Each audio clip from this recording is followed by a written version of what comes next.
अस्सलामुअलैकुम, welcome to GSK design studio. मैं हूं आपका मेंटर जहांगीर और आज हम सीखेंगे हम किसी भी क्लॉथ पे पैटर्न डिज़ाइन किस तरह अप्लाई करते हैं। तो सबसे पहले हम इस लेयर की डुप्लीकेट कॉपी बना लेंगे और उसके बाद हम यहां से आएंगे, क्विक सिलेक्शन टूल सेलेक्ट करेंगे और अपने एरिया की या शर्ट वगैरह की आप सिलेक्शन बना लेंगे।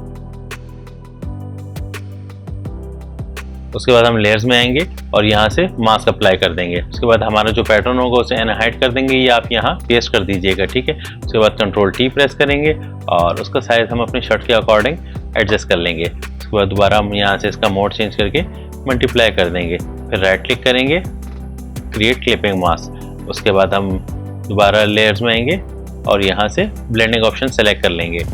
उसके बाद जो नीचे वाले पॉइंट्स है ऑल्ट को बटन प्रेस करके रखेंगे और थोड़ा सा ऐसे लेफ्ट की तरफ ड्रैग कर देंगे। यहाँ से हम अपना पैटर्न जहाँ मूव करना हो कर सकते हैं।